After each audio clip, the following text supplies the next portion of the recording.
એટલે આનું all in one એક સરસ મજાનો શોર્ટકટ છે. એ આ પૂછે તોય કામ લાગે, સમીકરણમાં પૂછે તો કામ લાગે.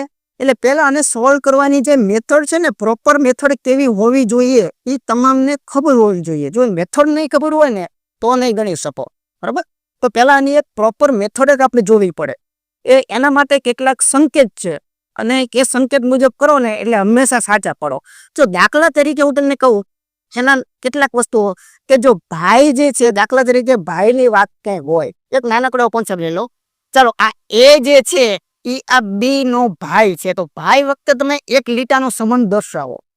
આ એક આવું થિયરી મગજમાં રાખો, બરાબર. અને ભાઈ છે તો એ પ્લસ, એટલે કે જો પુરુષ પાત્ર હોય તો એના માટે તમે હંમેશા એક પ્લસનું નાનકડું ઇન્ડિકેટર રાખો, કેમ કે એના ઉપર જ આના દાખલાઓ ગણાતા હોય છે. અને સ્ત્રી માટે માઇનસનું ઇન્ડિકેટર રાખો. પેલા આ બે ક્લિયર કરો. આની અંદર બે પ્રકારના પાત્રો આવશે, કા સ્ત્રી હશે કા પુરુષ હશે. તો એ બંને માટેના એક ઇન્ડિકેટર ફિક્સ કરી નાખો કે પુરુષ એટલે હંમેશા પ્લસ જ તે, સ્ત્રી એટલે હંમેશા માઇનસ. એક આ ક્લિયર થઈ ગયું. ભાઈનો સંબંધ દર્શાવો છે કે બહેનનો સંબંધ દર્શાવો છે, તો એમાં સિંગલ લીટો રાખો, બરાબર. દાખલા તરીકે બહેનની વાત કરીએ, બરાબર. ભાઈ બહેન માટે સિંગલ લીટો રાખો હંમેશા.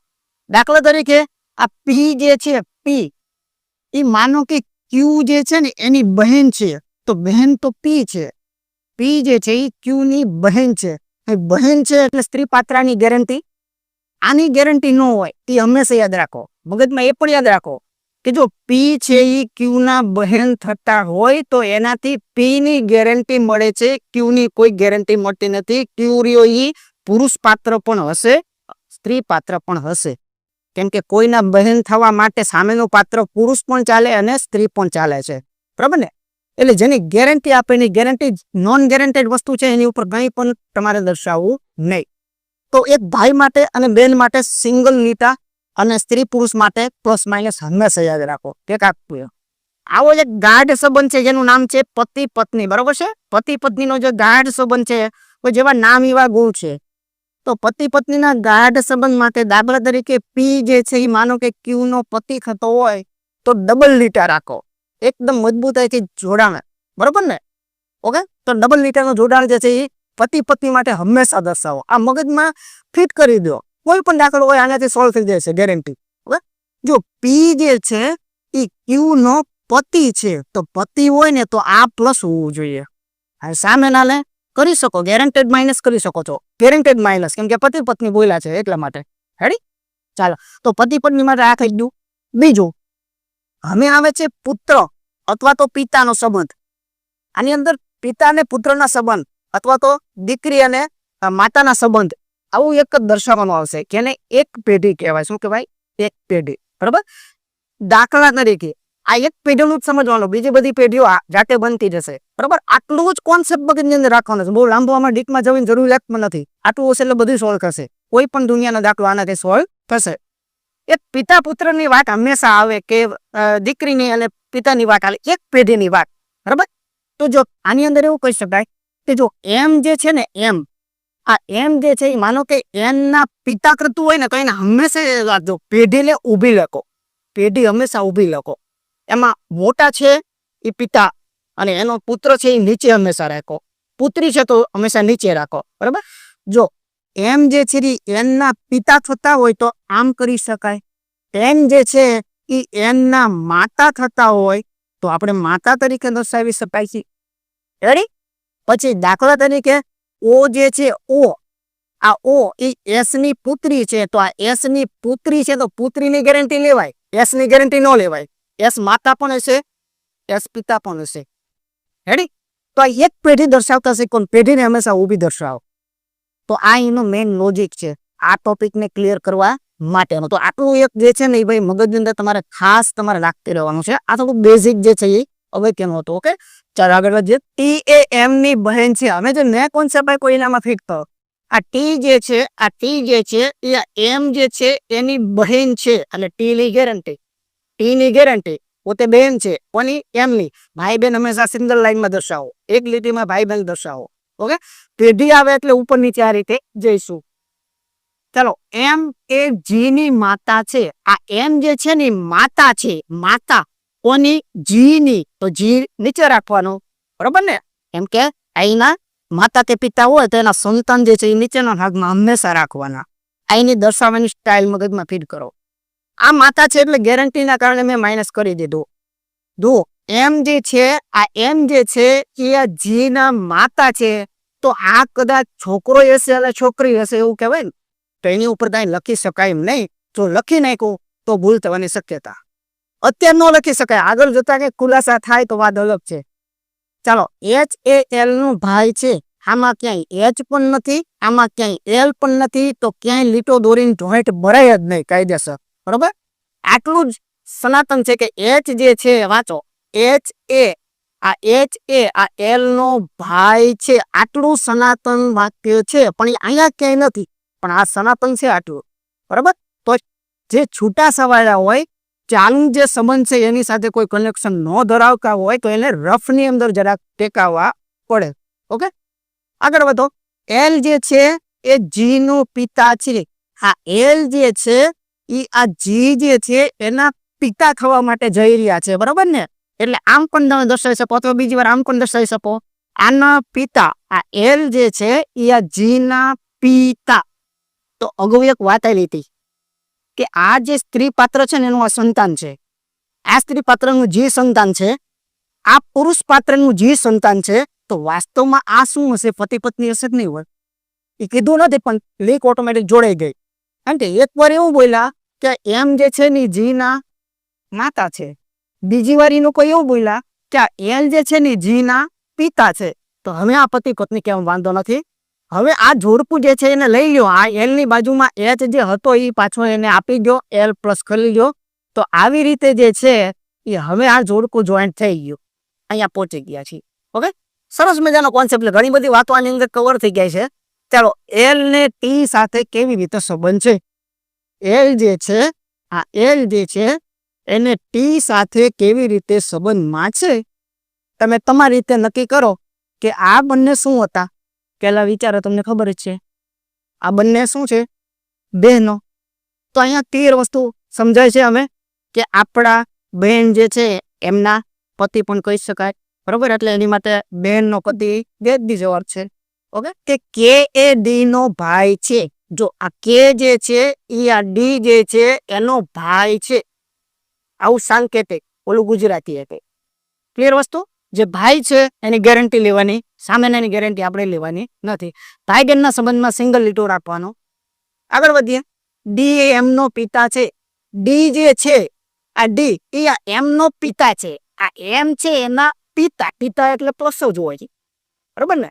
તો પિતા હોય ઉપર રહેવા જોઈએ, પુત્ર હોય કે પુત્રી હોય એ હંમેશા નીચે રહેવા જોઈએ. એક આ કોન્સેપ્ટ મગજમાં રાખવાનો. આગળ વધીએ. કેમ કે એફ નો ભાઈ છે. એમ જે છે એ આ એફ નો ભાઈ છે. આ એફ નો ભાઈ છે. એફ કોણ હશે એને ખબર. ભાઈ એટલે પુરુષ પણ હોઈ શકે, સ્ત્રી પણ હોઈ શકે. બરાબર, આગળ વધીએ. ચાલો, એફ એ આ એફ જે છે એ પી ની પુત્રી છે. આ પુત્રી છે. આ પી જે છે એની છોકરી છે. બરાબર, પી ની છોકરી છે. હવે કેટલીક વસ્તુ અહીંયા કારણ ઓટોમેટિક લીક થાય છે. ઓટોમેટિક આ ભાઈ બહેન છે. આ ભાઈ બહેન છે એ પૈકી જે ભાઈ છે ને, ભાઈના પિતા આપેલા છે અને બહેનના માતા આપેલા છે. તો ઓટોમેટિક આ જે ડીપી છે એ શું થશે? પતિ પત્ની થશે. અને પી પોતે સ્ત્રી પાત્ર થશે એની પણ ગેરંટી. તો આ ચિત્ર જે છે આટલું અહીંયા બની શકે. પ્રશ્ન જોઈએ, પી નો કે સાથે શું સંબંધ? કે જે છે એ પી ને શું કહીને બોલાવે? બરાબર, કે જે છે એ પી ને શું કહીને બોલાવશે? આપણે જરાક આ બી વચ્ચેનો સંબંધ જરાક ચેક કરી નક્કી કરો. ભાઈ ના પત્ની, આ બી તો ભાઈ જ છે. તો આમ બોલતા જ જવાનું, ભાઈ ના પત્ની, ભાઈ ના પત્ની. બરાબર, તો ભાઈ ના પત્ની જો એ સી માં છે તે કમ્પ્લીટ. આ તો બહુ એને તો બહુ ક્લિયર આપ્યું છે. નહીતર આના ચોક્કસ બે પ્રકારના અર્થ થાય કે આની માટે ભાઈ ના પત્ની થાય, પણ આની માટે દેર અથવા જેન પણ થઈ શકે ને. પાછળથી આમ ચાલો તો પોતાના પતિનો ભાઈ, નાનો હોય તો દેર, મોટો હોય તો જેઠ.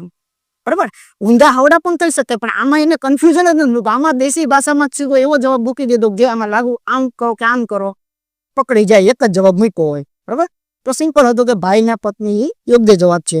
આગળ એક ખાસ મહત્વના છે. ચાલો, હવે આવે છે બ્લડ રિલેશનનો ભાગ બીજો, જે આપણે લોહીના સંબંધો છે એની અંદરથી સમીકરણ જે આવે છે, સમીકરણ, આ દાખલા સૌથી વધુ અત્યારે પૂછે છે.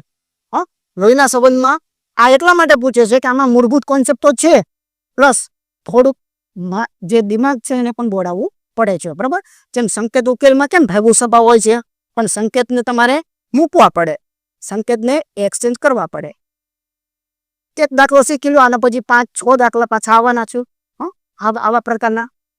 તો ઘણાને આમાં તકલીફ પડે છે કે આને કેમ સોલ્વ કરવું. ઓલું સાદું તો બધાને આવડે કે ટી આર નો ભાઈ છે ને એ બી ની બહેન છે ને એવું બધું તો ખ્યાલ આવી ગયો. આમાં ઈ ક્યાંય લખેલું જ નથી, આમાં સંકેત આપ્યા છે. પેલા સમજો, જો અહીંયા આવી રીતે 4 પણ આપી શકે, 3 પણ આપી શકે, 2 પણ આપી શકે, જેવી જરૂરિયાત તેવું આપણે. અહીંયા આ બંને વચ્ચેની નિશાનીઓ કોઈ પણ હોઈ શકે. જો a પ્લસ બી, એનો અર્થ એવો થયો કે એ બી નો પુત્ર છે. પેલા આ એકને સમજો. જે લોકો પહેલી વાર શીખે છે, જે ફર્સ્ટ ટાઈમ છે, એમના માટે ખાસ નજરમાં રાખજો. પહેલા તમે આનું બંધારણ છે ને એને ખાલી જુઓ, ફક્ત બંધારણ જુઓ કે બંધારણ શું કે છે એમ. તો આ બંધારણ એવું કે છે કે બે વચ્ચે કોઈ એક નિશાની હોય અને એનો મતલબ પાછળ આપેલો હોય. પછી એક બીજું હંમેશા અવલોકન કરજો. જો આગળ જતા, અત્યારે ભૂલ નહીં પડે, પણ આગળ જતા ભૂલો ના પાડવી હોય તો એક અવલોકન કરજો કે પહેલાનું પહેલું જ રહેતું હોય અને બીજાનું બીજું જ રહેતું હોય તો અહીંયા 0% રિસ્ક છે. એ દાખલામાં 0% રિસ્ક રહેલું છે, આ યાદ રાખજે. બરોબર, તો અહીંયા તો રેડી જ છે, પહેલાનું પહેલું, બીજાનું બીજું, પહેલાનું પહેલું. કોક કદાચ આ ક્રમ બદલી શકે છે પાછળના, તો ત્યાં થોડું ધ્યાન આપવું પડે. બરોબર, તો અત્યારે તમને ખ્યાલ છે કે જેવા નામ એવા ગુણ છે. પહેલા માટે પહેલું છે, બીજા માટે બીજું છે, બધામાં એક એક સંબંધ છે. હવે તમને કહે છે ઉપરોક્તના આધારે એક અહીંયા સમીકરણ આપેલું હોય. આ સમીકરણ જુઓ, તેમાં 4 તમારે નામ આપેલા છે અને સંકેત આપેલા છે. ઓકે, એકદમ સિમ્પલ છે. આને સોલ્વ કરવું ક્યાંય અઘરું નથી. જેવું દેખાય છે એની કરતા 10 ગણું સહેલી આ વસ્તુ છે, પણ થોડીક પ્રોપર મેથડ વાઇઝ. કોઈ પણ વસ્તુની મેથડ પર પકડ મેળવવાની, ગોકળ પટ્ટી પર નહીં. ઓકે, સમજો હું કેમ કરું છું. અને મને ભાઈ આ a વત્તા બી હોય કે s વત્તા આર હોય, શું ફેર પડે? હા, a વત્તા બી હોય કે s વત્તા આર હોય, શું ફેર પડે? કાંઈ જ નહીં. અહીંયા તમે s લખો, અહીંયા તમે આર લખો, વાત થઈ ગઈ પૂરી. ચાલો આને સોલ્વ કરો. એસ એ, આને ભૂલી જવાનું, આ એ બી તો કા ગયા, કેમ કે આ સ્વરૂપને આની સાથે મેચ કરો એટલે એસ નું એ થઈ ગયો, આર નો આ થઈ ગયો, બી થઈ ગયો. એસ કે આર નો પુત્ર છે. આ એસ જે છે એ મિત્રો આ આર છે એનો છોકરો છે, આવું કહેવા માંગે છે. જુઓ તમે પેલા, બરોબર ને, આવું કહેવા માંગે છે. ચાલો આગળ વધીએ થોડુંક. હવે પકડો, R has V. R has V, has વાળો સંબંધ 100% હોય. અહીંયા એ જ સંકેત મૂકે જે તમને આમાં મૂળભૂત ડેટામાં આપેલો હોય. હેઝ વાળો પકડો, હેઝ વાળો, બીજું કાંઈ નહીં. હેઝ વાળાની અંદર રિપ્લેસ કરો. આ આર છે, આર વાંચો અને આના વી વાંચો. ચાલો, આર એ વી ની પત્ની છે. આર છે, આર ઈ મિત્રો આ જે વી છે ને, વી એના ધર્મ પત્ની એટલે પાક્કો સંબંધ. બરોબર, આર જે છે એ વી ના પત્ની છે, આર પત્ની છે, વી પત્ની નથી. બરોબર, તો વી શું છે? પુરુષ પાત્ર છે. Ready, complete solve. છેલ્લું અંતિમ પાક્યું, વી પરસેન્ટેજ એમ. વી પરસેન્ટેજ એમ, આને વી કહો, આને એમ કહો. આમ કરવા લે નહીતર આ બધું લખવું પડે. હાલ પહેલા ગુજરાતી લખાણ કરવું પડે ને પછી આ થાય. અને લખાણ ક્યારેય કરવાનું નહીં, સમય એમાં બગડે. બરાબર, સિમ્પલ આટલું એક સમજી લેવાનું. પહેલાનું પહેલું, બીજાનું બીજું, રિપ્લેસ નામ, રિપ્લેસ કરી અને વાંચો એટલે આની મૂળભૂત પહેલી રકમ જે આપણે ભણ્યા હોય ને એ રકમ બને. વાંચ, વી એ એમ નો પિતા છે. વી એ એમ નો પિતા છે. આ વી છે એ આ એમ હોય એના પિતા છે. તો પિતા તો આપેલા જ છે, એમના પિતા છે. એક માતાનું એક સંતાન અહીંયા બેઠું છે, પિતાનું એક સંતાન અહીંયા બેઠું છે. તો આ ભાઈ બહેનો છે એ નક્કી થઈ ગયું, અથવા બહેનો છે એ નક્કી થઈ ગયું, અથવા ભાઈ છે એ નક્કી થઈ ગયું. બરાબર ને, આ સંબંધ આપણે જાતે કર્યો કે આ બેનો સંબંધ શું, તો એ આપણે લખ્યું. ચાલો, શું માંગ્યું છે? એસએમ નો સંબંધ. એસએમ નો સંબંધ હું બોલી નાખ્યો. કાં તો એ ભાઈનો સંબંધ છે, કાં બહેનનો સંબંધ છે. આના સિવાય નવા સંબંધ બીજો કોઈ નથી. કાં ભાઈ છે ને કાં બહેન છે. જો કન્ફ્યુઝન ન થતું હોય તો જવાબ આવી ગયો. તો જુઓ તમે, એસ એ એમનો શું થાય? આ એસ છે એમનો શું થાય? એમનો તો ગેરંટેડ ભાઈ, એમનો ગેરંટી સાથે ભાઈ થાય. પણ આનું ઊંધું પૂછે તો ન આપી શકાય જવાબ. એમ રહ્યો, એમ જે છે એ એસ નો શું થાય? કોઈનામ તાકાત નથી. શા માટે? એમ સ્ત્રી નથી. જો એમ સ્ત્રી હોત તો બેન બની જા, અને એમ પુરુષ હોત તો ભાઈ બની જા. એટલા માટે આ જો આવી રીતે ઊંધું પૂછવામાં આવે તો આનો જવાબ નક્કી કરી શકાય નહીં, અને એવું વિકલ્પમાં પણ આપવામાં આવે છે, નક્કી કરી શકાય નહીં. તો આવી સિચ્યુએશન ક્યાંક બને તો મગજમાં રાખજો. ઓકે, અત્યારે તો ગેરંટી છે કે યસ છે એમનો શું છે? એમનો ભાઈ છે, ભાઈ. બરાબર. આની માટે પહેલો જવાબ છે એ છે. જો આ સમીકરણ છે કઈ દાંતમાં કાંઈ જ નથી ને. તો હંમેશા આવી રીતનું રિપ્લેસ કરવાનું આપણે શીખી લેવાનું. આની જરૂર નથી પડી તો નહીં પડી હોય. આ માઇનસ ઓરવામાં ક્યાંય નથી આપ્યું તો નહીં આપ્યું તો નહીં, એટલે કે એવું જરૂરી નથી. ચોક્કસ ભાષાની અંદર a પ્લસ બી નો અર્થ કે a બી ની માતા છે. બરાબર. પ્લસના આ સંબંધ, માઇનસનો આ સંબંધ, ગુણાકારનો આ સંબંધ, ભાગાકારનો આ સંબંધ. તો ટાર્ગેટ છે આપણો 1 2 3 ને 4 આ લોકો વચ્ચેનો સંબંધ. ફટાફટ સોલ્યુશન કરવા માટે પેલું ઝુમખું ઉપાડીએ. ચાલો ભાગાકારમાં વીપી કરો, વીપી. ભાગાકારમાં વીપી અને વાંચન ચાલુ કરો. બરાબર. આ વીપી કઈ વાંચ. વી એ પી નો પુત્ર છે. આ જે વી છે એ આ જે પી હોય એનો દીકરો છે. બરાબર. આ વી છે એ પી નો છોકરો છે. ઓકે, આગળ વધો. 2 નંબર ઉપાડો. ચાલો અહીંયા પી માઇનસ એલ માઇનસ માં જતા રહ્યો. અહીંયા પી માઇનસ એલ વાંચો. પી એ એલ નો ભાઈ છે. આ પી એલ નો ભાઈ છે. આ એલ નો ભાઈ છે. બરાબર. આ પી એ એલ નો ભાઈ છે. Okay, clear. ચાલો આગળ છેલ્લું અને અંતિમ ભાગાકારમાં જતા રહ્યો. એલ કે ભાગાકાર ભાગાકાર બીજી વાર આવ્યું ને તો કાંઈ વાંધો નહીં, આ જ વાંચો. ચાલે ચાલે. અહીંયા આપણે એલ મૂકશું, અહીંયા આપણે ઘડીક પૂરતા કે સમજશું કેમ કે ડબલ છે. વાંચો. એલ એ કે નો પુત્ર છે. આ એલ જે છે એ કે નો પુત્ર છે. કે ક્યાં હશે? અહીંયા ઉપર હશે. હશે ને? અહીંયા હું સરસ મજાનું બતાવી દઉં. એ આવી રીતે કાંઈક છે. બરાબર. આ એલ એ કે નો પુત્ર છે. પછી એલ ની સાથે આપણે અહીંયા પી ને ભાઈ તરીકે રાખવો પડશે, અને એના છોકરા તરીકે વી ને અહીંયા રાખવો પડશે. આવી રીતે ગોઠવણી કરવી પડશે.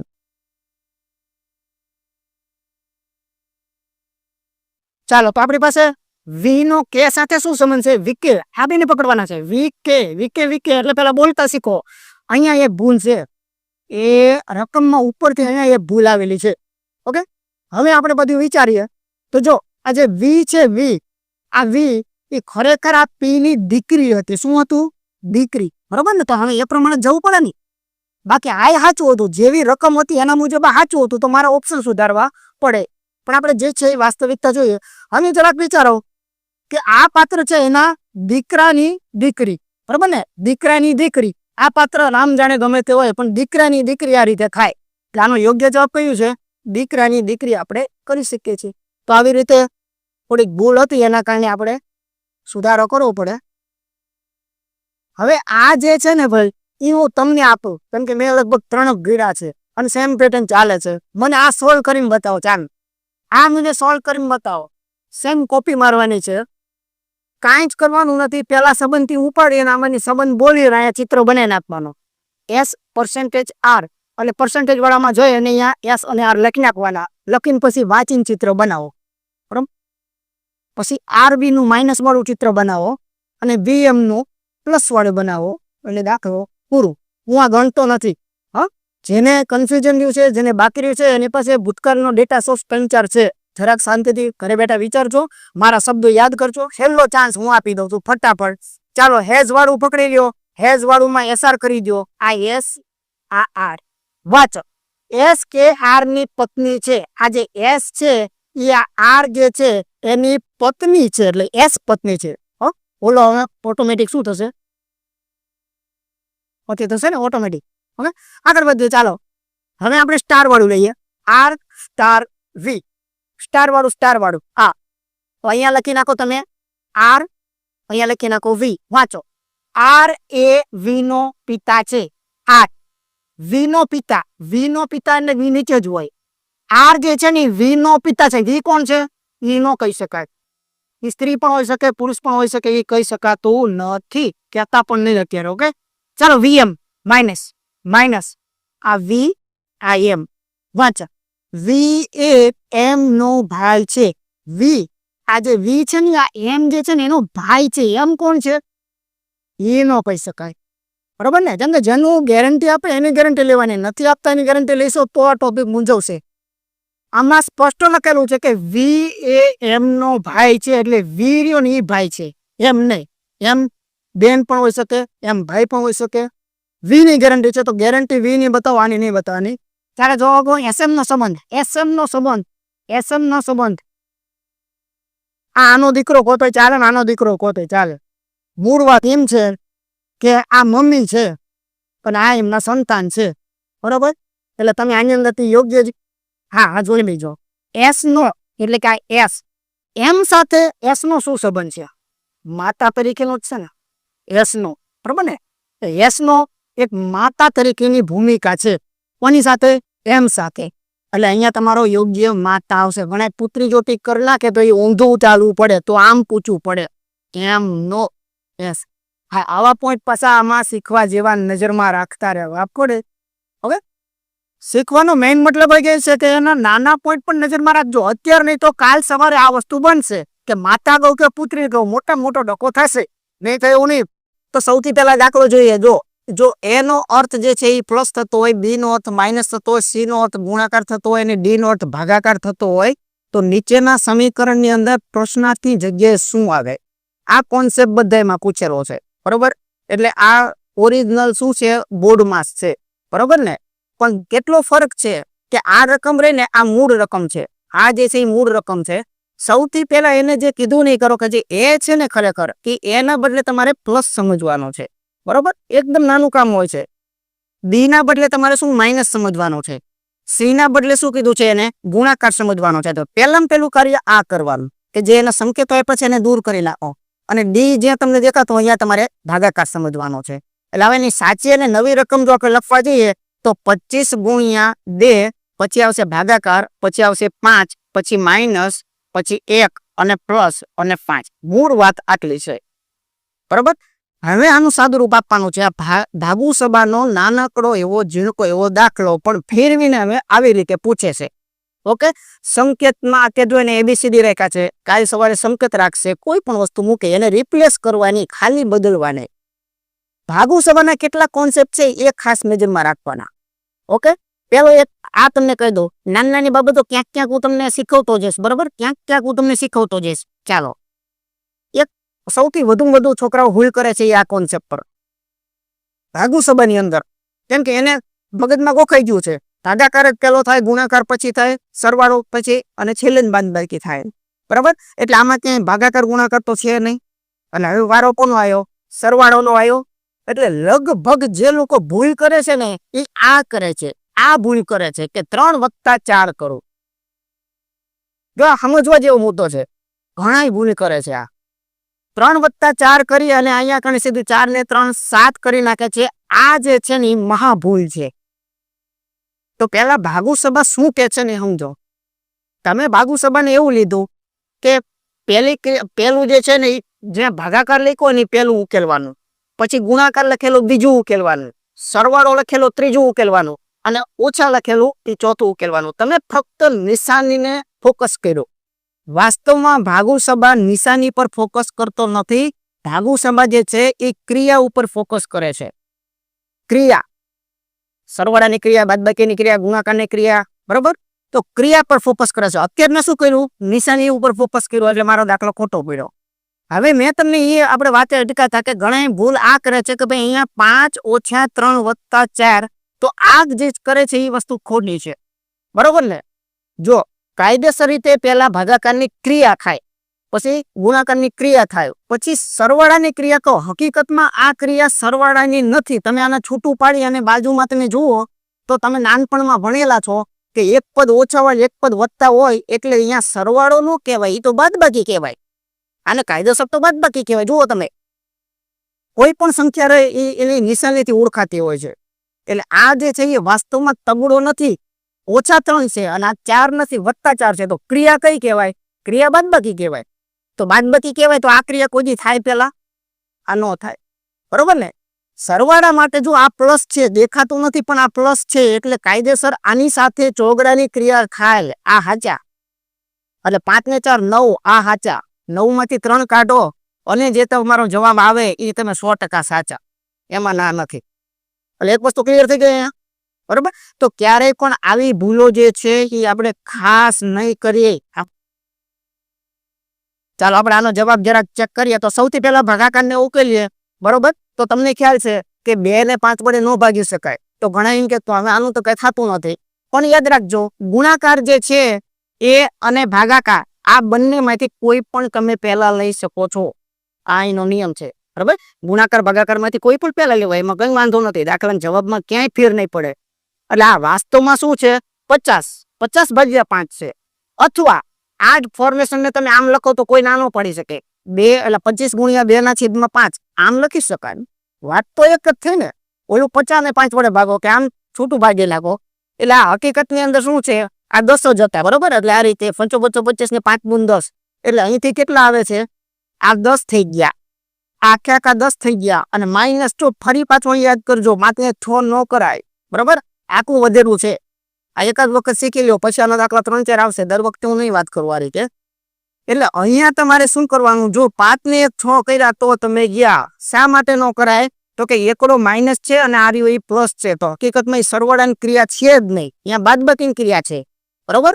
તો બાદબાકીની ક્રિયા કરો તો પાછા સાચા. હા, આને તમારે બાદબાકીની ક્રિયા મુજબ કરવા માંગતા હોય તો તમે ક્યાંય ખોટા નહીં પડો. તો આને તમે આવું કહી શકો, આમ કહી શકો. પાંચડામાંથી એકડો ગેન ચોકડો કાઢો, એમ કરી શકાય. ઓકે. એટલે હંમેશા ક્રિયા કરવાની, આ યાદ રાખજો. તો આમ 14 જે છે એ કરી શકાય. અથવા એમ ન કરવું હોય તો આ બંને ધન જ છે. 10 ધન છે, 5 ધન છે. 15 માંથી 1 કાઢો તોય 14 આવે. એમ પણ તમે કરી શકો. પણ આને જો 5 ને 6 કરી નાખ્યું હોય તો જ ખોટા પડીએ છીએ. બાકી તમે એને બાદબાકી સમજતા હોય તો કોઈને વાંધો નથી. સરવાળો નો જ સમજાય. ઓકે. તો આ યોગ્યનો જવાબ કયો રહેશે, 14 જે છે એ સાચો છે. ઓકે. જો પ્લસ ને માઇનસ આની બીજી પેટર્ન જે રીઝનિંગ ની અંદર આ ટોપિક નું નામ કહું સંકેત ઉકેલ અથવા ભાગુસભા જે સમજો. એ રીઝનિંગ માં આની 2 પેટર્ન પૂછાય છે. એક તમને જોઈ કે નિશાનીને રિપ્લેસ કરવાની.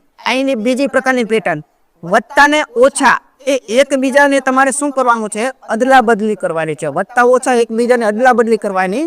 એટલે આવી રીતે તમારે ટાર્ગેટ પકડવાનો છે. વત્તા છે એને ઓછા તરીકે અદલા બદલી કરી શકો.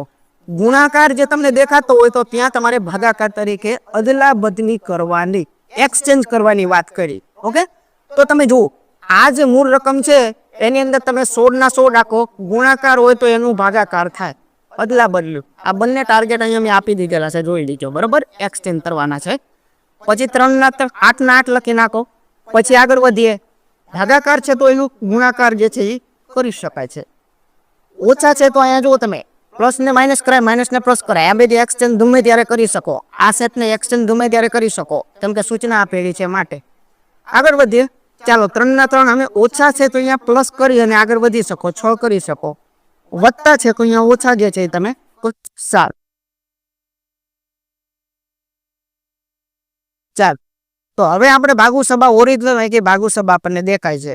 હવે નિયમમાં ક્યાંય ભૂલ નહીં કરીએ, હંમેશા ક્રિયાઓ જે છે કરશું. તો અહીંયા સ્પષ્ટ રીતે દેખાય છે કે 8 અને 16 એટલે 2 નો સંબંધ છે. 8 દુ ને 16 સિમ્પલ થઈ ગયું. અહીંયા ગુણ્યા 3 ના 3 ઘડીક જમા રાખીએ, બરાબર. હવે તમારે આગળ થોડું ઘણું ઉકેલવું હોય તો આમ કરી શકો છો. આ બે વચ્ચે તમારે ક્રિયા સમજવાની, કઈ ક્રિયા ચાલે છે એ કર્યું હોય તો તમે કરી શકો છો. તો છગડામાંથી ખાતડો કાઢવો એટલે માઇનસ ખરેખર જવાબ આવે. કેટલો આવે? 1 આવે. જો ગુણાકાર બાકી છે છતાંય ઓલું પર નાખો, કરી શકાય. ગુણાકાર હજુ બાકી છે છતાંય મેં બાદબાકી પણ લઈ લીધી, બરાબર ને. તો કરી શકાય. શા માટે કરી શકાય? તો કે આ લોકો જે છે એમને આની સાથે કોઈ કનેક્શન જ નથી. અહીંયા કનેક્શન બ્રેક થઈ જશે, બરાબર. આ તગડાએ ગુણાકાર વાળી વાત પતી ગઈ. પછી બધી સરવાળા બાદબાકીઓ આવે છે. તો સરવાળા બાદબાકી એમની રીતે લડી શકે છે અને ગુણાકાર ભાગાકાર એમની રીતે લડી શકે છે. આ એનો નિયમ છે. એટલે એવું કરવું હોય તો તમે કરી શકો છો. તો અહીંયા આવશે 6 માંથી 1 ગયા. કેટલા આવે છે જવાબ? 5, બરાબર. ઓપ્શનની અંદર અહીંયા તમે જુઓ છેલ્લું ઓપ્શન યોગ્ય છે. ક્લિયર વસ્તુ. તો આ 2 પેટર્ન જોઈએ આપણે. એક નિશાની જે છે સંકેત, એના બદલે નિશાની મૂકો. અને બીજી એની પેટર્ન ચાલે છે કે અદલા બદલી કરો. ઓકે. તો આ બીજી. હવે આવે છે વળી પાછું રિવિઝન, બરાબર. કેમ કે આમાં એક ચેપ્ટરના 5 દાખલા મૂક્યા છે એ લોકોએ. ઓકે.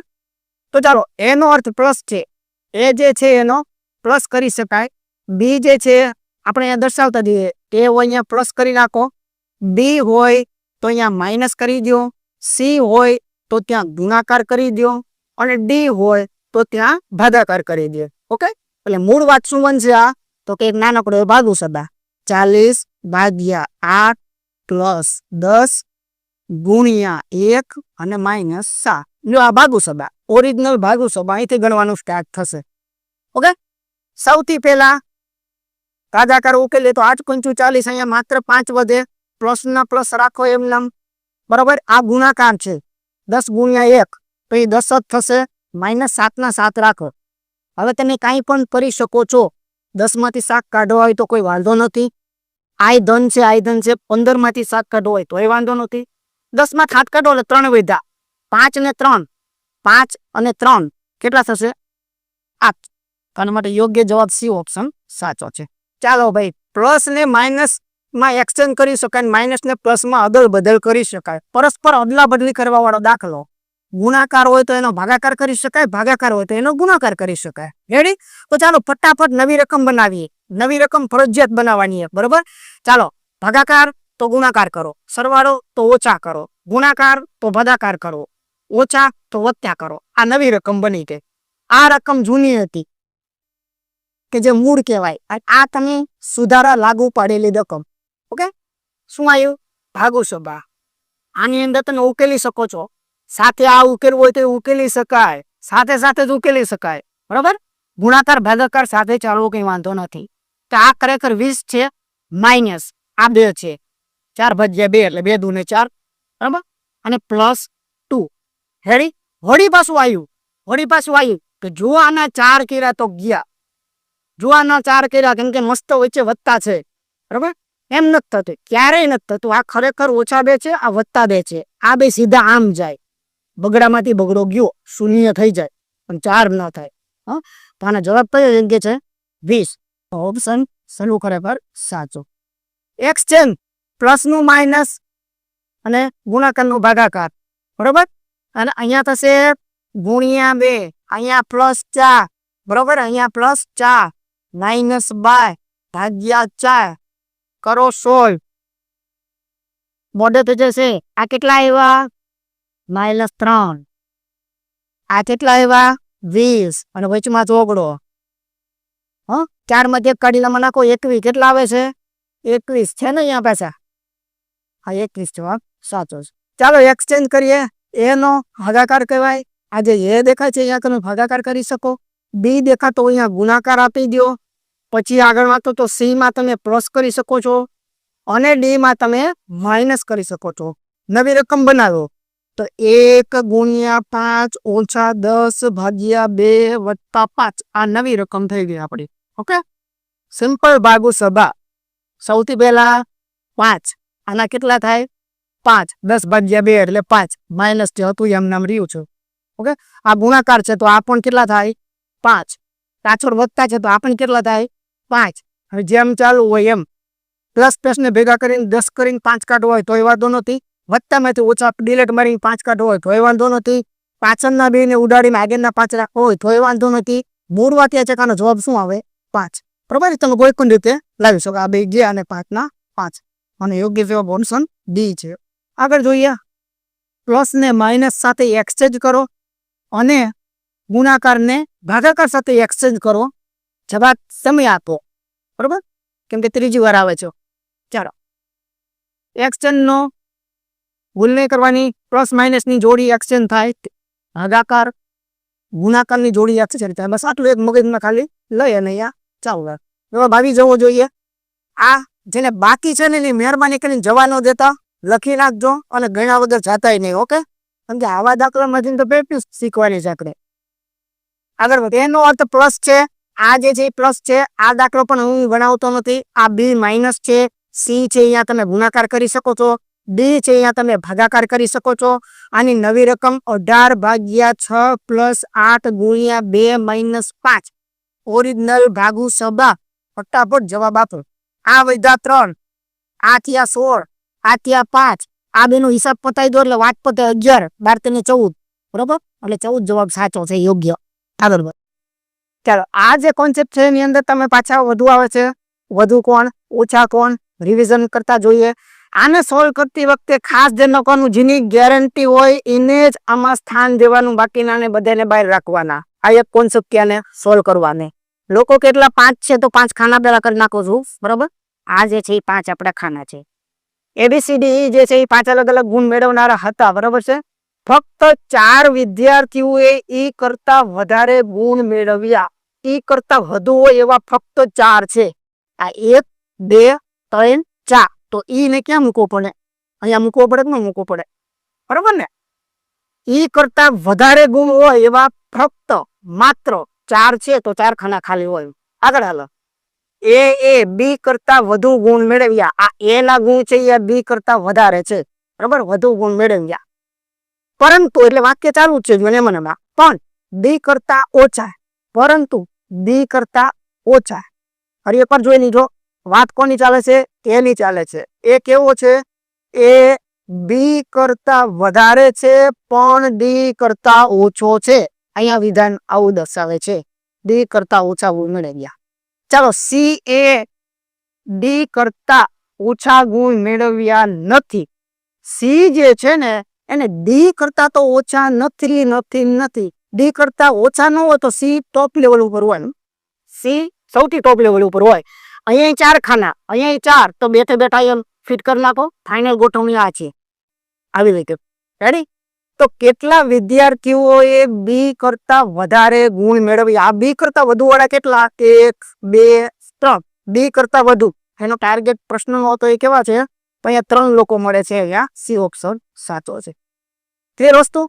કઈ રીતે સોલ્વ થાય છે? જેની ગેરંટી હોય એને મુકાય, નો ગેરંટી હોય તો રફ કામની અંદર આવી રીતે નાના નાના કોન્સેપ્ટ 2 ટુકડા 3 ટુકડા રાખવાના, સંબંધનું જોઈન્ટ આપે પછી આની અંદર ઉતારવાના. ઓકે, આગળ જોઈએ. ચાલો, તો અહીંયા 5 વ્યક્તિઓ છે. એમાં પહેલું વિધાન જે છે એને કાંઈ એવું કીધું હતું, ફક્ત એક જ વ્યક્તિ સી કરતા ઓછા ગુણવાળો છે. ફક્ત એક જ વ્યક્તિ સી કરતા ઓછા ગુણવાળો છે, એટલે અહીંયા 1 ખાનો ખાલી રાખવો, બરોબર. પહેલું વિધાન આ હતું. બીજામાં એને શું કીધું? ઈ એ, આ ઈ જે છે ઈ એને એ કરતા ઓછા ગુણ મેળવા. તો ઓછાની વાત કરે એટલે નીચે રાખવું પડે, બરોબર. ઈ એ કરતા ઓછા ગુણ મેળવા, પણ એટલે વિધાન ચાલુ છે, પણ તે સૌથી ઓછા ગુણ મેળવનાર ન હતો. બરોબર, ધ્યાન રાખજો. આમાં ઈ જે છે એ સૌથી નાનો નથી. એક તો આપણે એને કહી દીધું, બરોબર ને. એ કરતા ઓછા ગુણ છે પણ સૌથી ઓછા ગુણ છે એવું કહી શકાતું નથી, બરોબર. ચાલો, ડી એ કરતા ઓછા ગુણ મેળવ્યા નથી. ડી જે છે ડી એને એ કરતા ઓછા નથી, એટલે એ કરતા તો ક્યાંક વધારેમાં જ ડી ખરેખર આવવો જોઈએ. એ કરતા ઓછા છે જ નહીં, એટલે અહીંયા મૂકી શકાતું નથી. હવે તમે વિચાર કરો કે એને એક વિધાન કીધું છે કે ઈના સૌથી ઓછા ગુણ નથી, એટલે ઈ અહીંયા તો ન આવે, એની ગેરંટી, બરાબર. તો આ ઝુમખાને આપણે સેટ કરવું હોય તો માત્ર ને માત્ર એની જગ્યા ત્યાં બચે છે. સીધી ખબર પડી ગઈ કે ઉપરના ભાગમાં એની જગ્યાઓ બચે છે, બરાબર. તો અહીંયા આપણે આ રીતે સેટ કરી દઈએ, ડી એ અને ઈ. બાકી કોણ રહ્યું? જે ભાઈ બાકી છે એને આપણે ખાલી સ્થાનમાં મૂકી શકાય, બરાબર. તો આવી રીતે તમને કેટલીક વસ્તુઓ આપેલી હોય અને કેટલીક વસ્તુઓ જે છે એ તમારે છેલ્લે બાકી રહી મૂકી દેવાની હોય. તો સૌથી નાનો પ્રશ્ન જે છે એમાં સૌથી નાનામાં નાનો અહીંયા બી છે, પણ પ્રશ્ન કયો હતો તો જોઈ લે. પ્રશ્નમાં કંઈક એવું કીધું છે કે કેટલા લોકોએ બી કરતા વધુ ગુણ મેળવ્યા. આના કરતા વધારે લોકો કયા કયા છે? બી કરતા વધારે ગુણ હોય એવા 1 2 3 4. તો ઓપ્શન ની અંદર જુદા જુદા ઓપ્શન આના હતા કાયદેસર રીતે, બરાબર. તો જુદા જુદા ઓપ્શન છે કે 1 છે, 3 છે, પછી 2 છે અને 4 છે. તો આની અંદરથી આપણે કયું ઓપ્શન લેવાનું રહેશે? 4 ઓપ્શન ખરેખર સાચું છે. ક્લિયર વસ્તુ? તો આવી રીતે તમને વધુ ઓછા ગુણનું પૂછી શકે. ચાલો, પાછું રિવિઝન આવે છે. 5 લોકો છે, બરોબર. કોણ નાના છે કોણ મોટા છે જરા જોઈ લઈએ ફટાફટ. આ 3 અને 2 5 ABCD દરેકે કેટલાક અલગ અલગ ગુણ મેળવ્યા છે. ફક્ત 3 જ લોકો એ કરતા વધુ ગુણ મેળવેલા છે. એ કરતા વધારે ગુણ હોય એવા 1 2 અને 3 લોકો છે. તો આવી રીતે કરી શકો. સી એ કરતા વધુ ગુણ, આ સી ના ગુણ એ કરતા વધારે રહેવા જોઈએ. સી એ કરતા વધારે ગુણ મેળવ્યા છે, પણ સૌથી વધુ ગુણ મેળવનાર નથી. આ સૌથી વધુ નથી, ઇન્ડિકેટર મારવાના, સૌથી વધુ નથી. આનો ખૂબ ઉપયોગી છે, આવા પોઈન્ટ ખૂબ ઉપયોગી છે. એ કરતા વધારે સી છે એમાં નો ડાઉટ, ના નહીં પાડીએ, પણ એનો મતલબ એવો નથી કે સી ના સૌથી વધુ છે. આનો બીજો સંકેત આવો થયો કે જિંદગીમાં સી અહીંયા નું આવે, એ આનો સાંકેતિક આ પણ સાચો છે. સી ને તો ક્યારેય આ ટોચમાં બેહાડતા નહીં, એક આવું પણ કહી શકાય ને. ઓકે, આગળ વધીએ. આવી ગયું કે સી ના એ કરતા વધારે પણ સૌથી વધુ નહીં.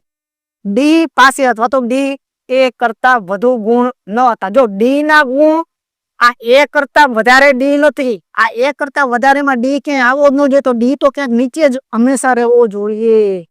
અહીંયા એ લેવલ બાંધી દીધું. એ કરતા મોટો ડી છે જ, મેં રકમમાં કે છે ડી પાસે એ કરતા વધુ ગુણ નથી અથવા ન હતા, એટલે ડી ને તમારે એ થી નીચેનામાં ફિટ કરવો પડે. ઓકે, ચાલો હવે આ ગોઠવણી તમે જાણો છો કેવી રીતે અથવા તો શું કરી શકાય, તો વિચાર કરજો. ઘણા લોકો આ સીએડી ને અહીંયા ફિટ કરી દે, તો મૂકી શકાય સીએડી અહીંયા ઉપર, મૂકી શકાય સીએડી ને ઉપર. ઘણા એવું વિચારે કે આ 3 મસ્ત ખાના ખાલી છે, આ ગોઠવણી પણ સાચી જ છે, તો આ સીધું ફિટ કરી દો, કરાય. શું વાંધો પડે? આ વાંધો પડે. સૌથી વધુ સી નથી, સી ટોપ લેવલ પર નથી. ઓકે ને, એટલે જો સી જે ટોપ લેવલ ઉપર ન હોય તો સી નું આ ખાનું ન આવે, તો હવે બાકી નીચે 3 જ વધે છે, તો અહીંથી જ સી ચાલુ થવો જોઈએ. સી એ અને આ ભાઈ ઓછા, આની માટે એક જ શરત છે, એથી નાનો, પછી ગમે એટલો હોય ને. તો આ જે છે એની સાચી ગોઠવણી થઈ. બાકી કોણ વધ્યું? બી. પાણી બી ને બેસાડી ગયો ઉપર. ઓકે, તો કેટલા લોકો બી કરતા ઓછા ગુણ મેળવ્યા? બી થી ઓછા વાળા કેટલા છે? તો આ એર, આ 2, આ 3 ને 4. બી થી ઓછા વાળા કેટલા છે? 4 હતા. ઓકે, 4, 1, 2 અને 3. રેડી? આ રીતના એના ઓપ્શન છે, ભૂલ હતી. તો કેટલા આવે છે? આપણે 4 આવે છે ને. 4 લોકો બી કરતા ઓછા ગુણ વાળા 4 લોકો છે. રેડી? ટાઈપિંગ મિસ્ટેક ક્યાંક હોય તો જવા દેજો. 5 લોકો જો આના ભૂકા કાઢ્યા, જે ટોપિક ઉપર વર્યા છે એની ઉપર એના ભૂકા કાઢી નાખ્યા છે, એ ટોપિક જે છે એને નીચવી નહીં પછી. મેં આ પેપર એટલા માટે પસંદ થયું કે એ બાને કમસે કમ એક ને એક ટોપિકની પણ થોડુંક આપણને ગ્રીપ પકડાય. જો આ 3જી વાર દાખલો પ્રકરણ આવે છે, ખબર પડે સંબંધોની જ રામાયણ છે. આના જે વાક્યો છે ને એ વાક્યોને સમજવા ને એ જ આખી ગળા છે, આમાં બીજું કઈ છે જ નહીં. ઓકે, 5 લોકો છે, 5 ખાના કરીને કહેશે. વિધાન ચાલુ ક્યાંક થાય છે? અહીંયા જુઓ, દરેકની ઉંમર અલગ અલગ આપેલી છે, તો એ તો હશે. અહીંથી ચાલુ થયું, એમ ઉંમરમાં ફક્ત 2 લોકો કરતા નાનો છે. આનો મતલબ ગુજરાતીમાં આવડે ને તો કામ થાય, બરોબર ને? આ જ શીખવાનું છે. એમ ઉંમરમાં ફક્ત 2 લોકો, ફક્ત 2 લોકો કરતા નાનો છે. 2 જ લોકો કરતા નાનો છે, બાકી બધા કરતા મોટો. તો જો આની કરતા નાનો રાખીએ ને આની કરતા નાનો રાખીએ, એટલે જો આ એમ જે છે ને એ ફક્ત આ 2 કરતા જ નાનો, બાકી બધા કરતા મોટો. આમ થાય ને. ઓકે, આગળ વધો. આઈ ઉંમરમાં ફક્ત વાય કરતા મોટો, ફક્ત વાય કરતા મોટો. આઈ જે છે એ ઉંમરમાં ફક્ત વાય કરતા મોટો છે, તો બીજા બધા કરતા નાનો ને. હા, દરેક વાક્યના જો 2 મતલબ પણ થાય. આ ઉંમરમાં ફક્ત વાય કરતા જ મોટો છે, બાકી બધા કરતા કેવો છે? નાનો છે. અરે હા, ટી છે. નવું વિધાન, ટી જે છે એ ઉંમરમાં આર કરતા નાનો, બરોબર? આ ટી જે છે એ ઉંમરમાં આર કરતા નાનો, ટી જે છે એ ઉંમરમાં આર કરતા નાનો, પણ આઈ કરતા મોટો. એટલે આ સંબંધ પણ આપણને આપેલો છે. આવી રીતે પણ સંબંધ એક છે, બરોબર? તો બીજો સૌથી મોટો, પહેલા ગોઠવણી કરી, તો હવે આ કાયદેસર આ ગોઠવણી કેવી રીતે થશે? ઓકે, તો આ બંને સાચા પણ એવી રીતે ગોઠવણી રાખવાની કે જો આઈ છે વાય કરતા મોટો રહેવો જોઈએ, બરોબર? એને આપણે અહીંયા રાખીએ, બરોબર ને? અને આઈ ને આપણે અહીંયા રાખીએ, બરોબર?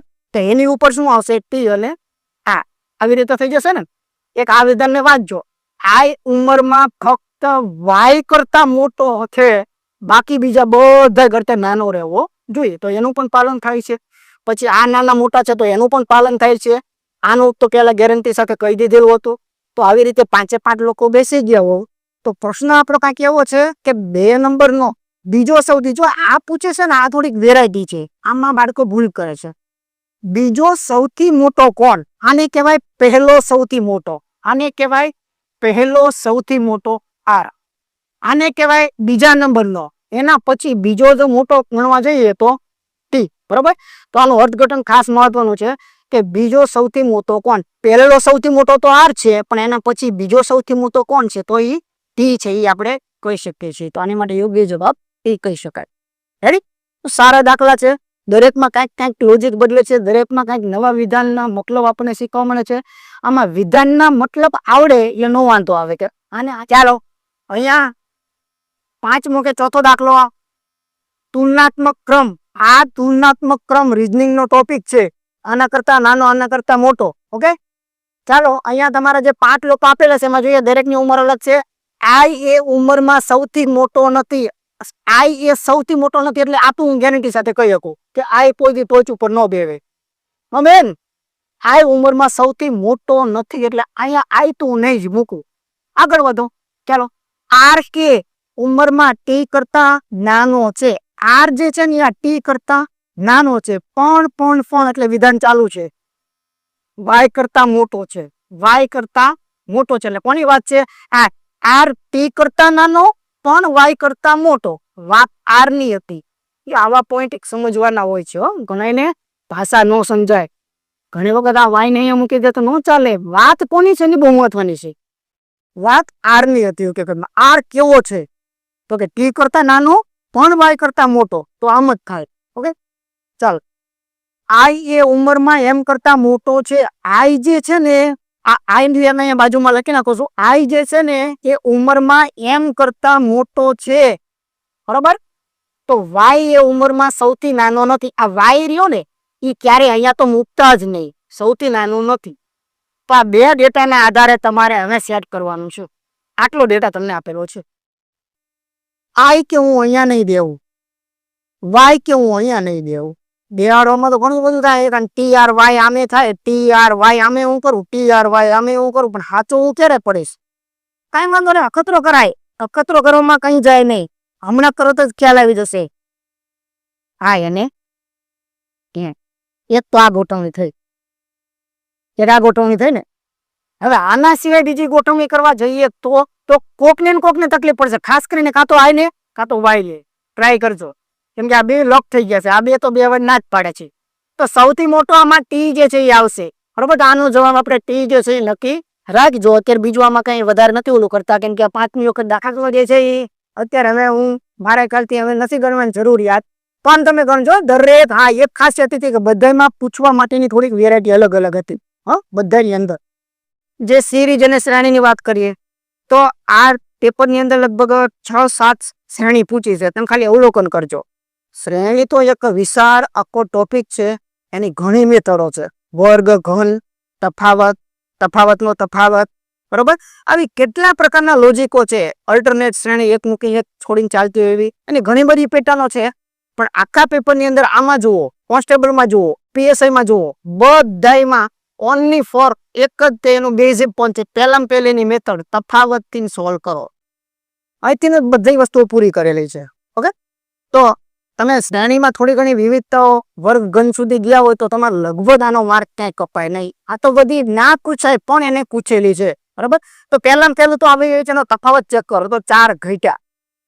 આગળ વધો, 4 ઘટ્યા. આગળ વધો, 4 ઘટ્યા. અહીંયા જુઓ 4 ઘટ્યા. તો સીધો સિમ્પલ જવાબ આવી ગયો કે 21 માંથી 4 ઘટાડો એ આપણો જવાબ હોય. બરોબર ને? તો કયો જવાબ આવશે? 17. રેડી? અહીંયા ઓપ્શન સી જે છે એ સાચું કહી શકાય છે. આ શ્રેણીમાં કઈ વાત આ પૂછી હમણાં પૂછેલી. ઓકે, બધી આની શ્રેણીઓ. ચાલો શ્રેણી, તો આ શ્રેણીની અંદર ચેક કરીએ. મેં પહેલા જ કીધું કે સૌથી પહેલા 95% શ્રેણીઓ પરીક્ષામાં જે પૂછાય છે એ તફાવત આધારિત છે, એવું હમણાં કેમ નક્કી થયું. બરાબર? હમણાંની બધી પરીક્ષાઓની અંદરથી તફાવતમાં કામ પતી ગયું છે. એટલે પહેલું તફાવત તમારે મગજમાં તો રાખવાનું. બરાબર? એના સિવાય બીજું શીખવાનું છે. એવું નથી કહેતા આ ટોપિક ભણવા એટલે એની બધી પેટર્ન 5 પેટર્ન હોય તો 5 બાદ ભણ લેવી, નજરમાં રાખવું. અહીંયા જરાક આપણે ચેક કરો શું થાય છે.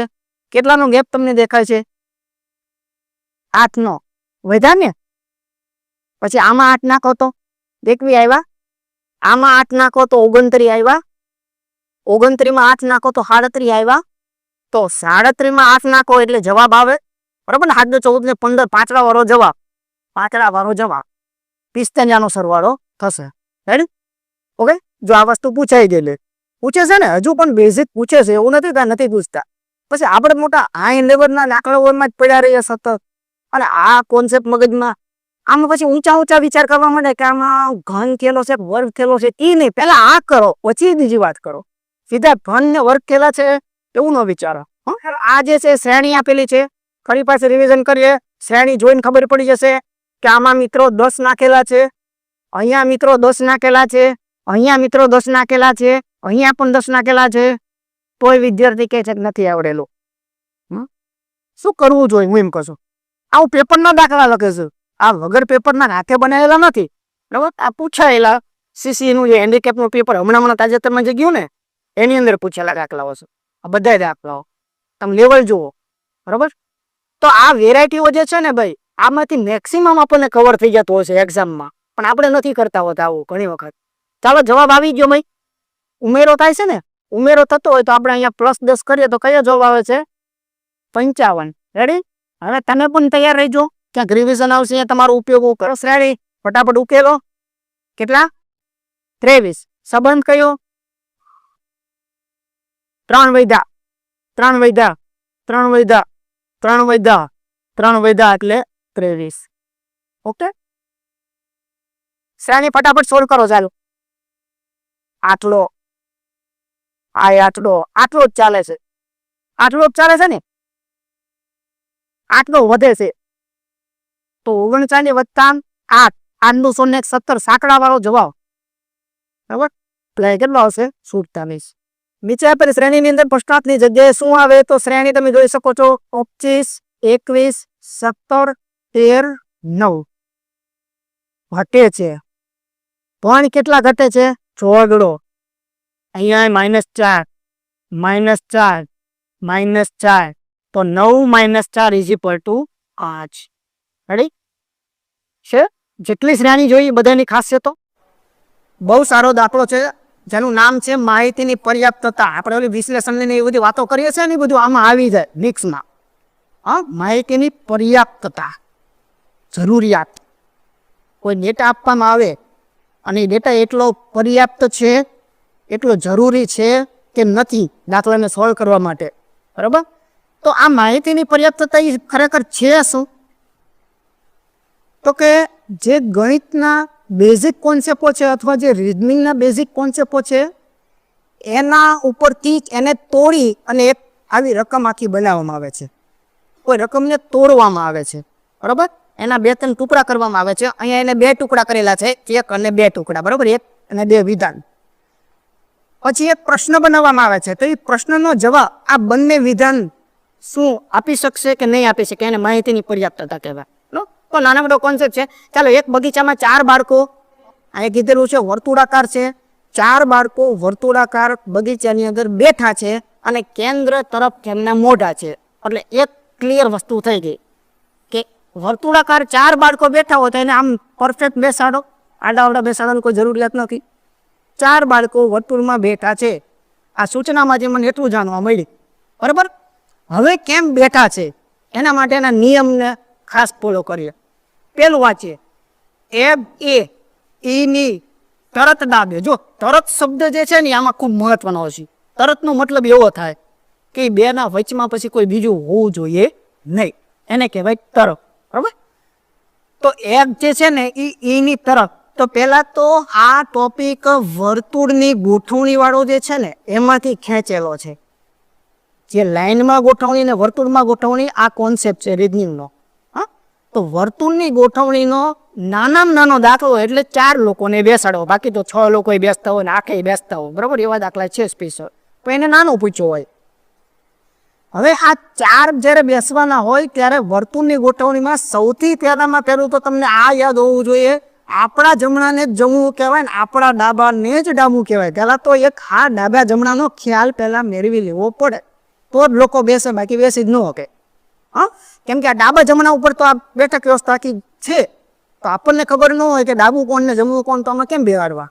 એટલે પહેલા એક નક્કી કરવાનું, બરાબર, કે અહીંયા હું બેઠો છું ને તો મારું જમણું જમણું કહેવાય ને મારું ડાબું ડાબું કહેવાય. હંમેશા પેલો આ વ્યક્તિ બેસે, પેલો આ વ્યક્તિ હંમેશા બેહાડો, ક્યારે ભૂલ નહીં ખાવ. તમે પોતે જ બેસો, ઈઝી પડશે. ઊંધા થઈને બેવું કેટલું અઘરું પડશે ઉપરથી. હા, સીધા બેસી જાઓ ક્યારો. તો એફ કે ઈ ની તરત ડાબે, ઈ ના તરત ડાબે, ઈ ને બેહાડો તો ઈ બોલે ને કે મારું ડાબું ક્યાં છે ને મારું જમણું ક્યાં છે. એટલે પેલો તો ઈ બેસે, પહેલા પેલો અહીંયા કોણ બેસે? ઈ બેસે, બરાબર. આ ઈ બેઠો એટલે હવે તમે બધું કહી શકો કે ઈનું જમણું ક્યાં, ઈનું ડાબું ક્યાં, કોણ બેસે ડાબે ને કોણ બેસે જમણે. વાંચો, એફ એ ઈ ના તરત ડાબે બેઠો છે. એફ જે છે એ ઈ ના તરત ડાબે બેઠો છે. બે જે કહે પેલા વિધાનમાંથી બેહાડી દીધા, વાત કુલ. બીજું ઉપાડો, ચાલો. એચ એ ઈ અને જી, એચ એ ઈ અને જી બંનેની તરત બાજુમાં બેઠો છે. આનો મતલબ શું થયો? એચ એ ઈ અને જી બંનેની તરત બાજુમાં. હવે બંનેની બાજુમાં બેહાડો તો આમ થાય કે ન થાય? એચ ને વચમાં બેહાડી દો અને ઈજી જે છે ઈજી, આ ઈ અને જી એને આમ રાખો. આ એક જ ગોઠવણી એવી છે કે જેમાં એચ પોતે એવું બોલી શકે કે હું ફલાણા ભાઈની પડખે પણ છું અને આ ભાઈની પડખે પણ છું, બરોબર ને? આ એવો જ છે ને અર્થમાં. તો આ જે ગોઠવણી તમને દેખાઈ રહી છે એ જરાક તમે અહીંયા વિચાર કરો, બરાબર. અહીંયા જરાક વિચાર કરી લ્યો તો શું કરશું આપણે? ઈ જે છે એ તો બેઠેલો જ છે, એ તો ક્લિયર જ છે. એચ ને અહીંયા બેહાડાય, આ એવું કહેવા માંગે છે, બરાબર. એટલે ઈ એચ અને જી લો હાથ બધા બેસી ગયા. બે વિધાન આપ્યા, બે વિધાન પ્રમાણે ચારે ચાર લોકો આરામથી બેસી શકે છે, કોઈને કન્ફ્યુઝન થતું નથી. આમાં કોઈ કન્ફ્યુઝન વાળું વિધાન ક્યાંય છે નહીં, કેમ કે એચ આ બંનેની તરત બાજુમાં બેઠો. ડાબે જમણે નથી બોલ્યા, નહીતર કન્ફ્યુઝન થાય. તરત બાજુમાં છે એટલે બંનેની તરત બાજુમાં બેહાડવા માટે આ એક સિચ્યુએશન સાચી કહેવાય. એને વચમાં રાખો એટલે બંનેની તરત બાજુમાં બેસી. બંને વિધાનથી રચના થઈ જાય છે. કોણ ક્યાં બેઠું એની ગેરંટી આપણે આપી શકીએ છીએ. તો હવે એનો પ્રશ્ન જે હતો એને જરાક વાંચીએ. પ્રશ્નમાં એને એવું પૂછ્યું છે કે ઈની જમણી બાજુ ગણતરી કરવામાં આવે. આ ઈની જમણી બાજુ જો ગણતરી કરવામાં આવે ત્યારે ઈ અને જી ની વચમાં કોણ આવશે? ઈ અને જી ની વચમાં કોણ આવશે? આના જમણે ચાલો તો આ ઈ અને જી એમના વચમાં કોણ આવશે? એચ આવશે. કહી શકાય કે ન કહી શકાય? કહી શકાય છે ને, કે કઈ વાંધો પડે છે? કહી જ શકો છો. તો વિધાન 1 અને 2 ને જોઈન્ટ મારી દો એટલે દાખલો સોલ્વ થયો. કોઈ એક વિધાનથી ન થાય. આ એક જ વિધાન રાખો, બીજાને ધ્યાનમાં ન લો તો બધું બાકી રહે. બે લોકો જ બે છે. પહેલા વિધાનમાંથી બે લોકો બેઠા, બીજા વિધાનમાંથી બાકીના બેઠા. એટલે બંને વિધાન જરૂરી છે, બંને પર્યાપ્ત છે, બરોબર ને? તો આ જે જવાબ આપવાનો થયો ને કે ઈ અને જી ની વચ્ચે કોણ બેસે, તો પહેલા તો તમારે ઈ નક્કી કરવાનો કે ભાઈ કોણ બેસે છે હું પોતે નક્કી કરી શકો છું. તો કે હા, મને જવાબ મળી ગયો છે. એટલે આ ડેટા તો પર્યાપ્ત છે, પણ એક વિધાનથી જ તે જવાબ આવી જાય છે કે બીજાથી જ જવાબ આવી જાય છે કે ભેગા કરો તો જવાબ આવે છે? તો જો પહેલા એકલા વિધાનની તાકાત નથી જવાબ આપી શકે, બીજા એકલા વિધાનની પણ તાકાત નથી કે જવાબ આપી શકે, કારણ કે કાંઈક અધૂરું રહે જ તે, કોકની બેઠક વ્યવસ્થા બાકી રહે જ તે. પણ બંને વિધાન જેમ મેં અહીંયા ગણ્યા સોલ્વ કર્યા તો મને ક્યાં તકલીફ ન પડી, તો બંને વિધાનના અંતે મારે જવાબ આવી ગયો. તો આની માટે જે એના ઓપ્શન A, B, C અને D આપેલા છે એની અંદર આ તો બહુ લાંબા લાંબા આપ્યા છે, એનો મતલબ તમે વાંચજો, બરોબર. મૂળ વાત એમ હશે કે ફક્ત એક પર્યાપ્ત છે, ફક્ત બે પર્યાપ્ત છે, બંને વિધાન સાથે પર્યાપ્ત છે અને એક પણ પર્યાપ્ત નથી, અથવા તો બંનેને સાથે રાખવાથી જવાબ મળતો નથી. આના મેઇન 4 ઓપ્શન હોય. ઓકે, તો ચાલો આપણે જરાક જોઈએ. વિધાન 1 અને 2 મળી અને પ્રશ્નનો જવાબ આપવા માટે પૂરતા છે, તો કે હા, એ સાચું. 1 અને 2 મળીને જવાબ આપવા માટે સક્ષમ છે. બાકી એમના બધા ગપ્પા માર્યા જુઓ. વિધાન 2 માં આપેલી માહિતી માત્ર પૂરતી છે, 2 ની માહિતી પૂરતી છે, 1 ની પૂરતી નથી એવું કહે છે. આ ખોટું, અહીંથી ઊંધું હોય. 1 ની માહિતી પૂરતી છે, 2 ની પૂરતી નથી, 2 ની જરૂર જ નથી એમ કે છે, એ ખોટું. અને 1 અને 2 ને ભેગા રાખો ને તોય જવાબ ન મળે, એવું તો આપણને જોવા મળ્યું નહીં. ભેગા રાખીને આપણે સાબિત તો કરીને ખૂબ જવાબ તો મળે છે. ઓકે, તો માહિતીની પર્યાપ્તતા એ નવો ટોપિક નથી, એની અંદર જે કોન્સેપ્ટ વપરાય છે એ એને જો અત્યારે એને નવા પ્રકારનો કાઢ્યો બેઠક વ્યવસ્થામાંથી, બાકી ઘણા બધા ટોપિકમાંથી આ બને છે, એવું નથી. અત્યારે ના બેઠક વ્યવસ્થા કોન્સેપ્ટ લીધેલો છે. અહીંયા જોઈએ પાછું માહિતીની પર્યાપ્તતા. ઓકે, કોન્સેપ્ટ જોઈએ કયો લીધેલો છે? વર્તુળાકાર વાળા. સેમ હમણાં હતો એક ટોપિકનો માહિતીની પર્યાપ્તતા છે. લોકો 4 છે મિત્રો, બરાબર? 4 લોકો જે છે અહીંયા બેસાડવાના છે. હવે ડાબા જમણાનો આપણને ખબર પડી જશે. આપણા જમણાને જમણું કહેજો, આપણા ડાબાને ડાબું કહેજો. સારો એવો આ ટોપિક છે, જરા ધ્યાન રાખજો. આને સ્પેશિયલ દાખલામાં પૂછે અથવા આવી રીતે પણ મિક્સ કરે. હવે 4 લોકોને બેસાડવા માટે એને 2 વિધાન આપ્યા છે. ઓકે, અને પછી તો 4 ઓપ્શન છે, એ તો બધા છાપેલા કાટલા હોય કે 1 થી જવાબ મળે કે 2 થી મળે કે 2 ભેગા કરવાથી મળે કે ભેગા કરો તોય ન મળે. ચાલો શાંતિથી ગોઠવણી કરીએ. આપણે 4 લોકો છે.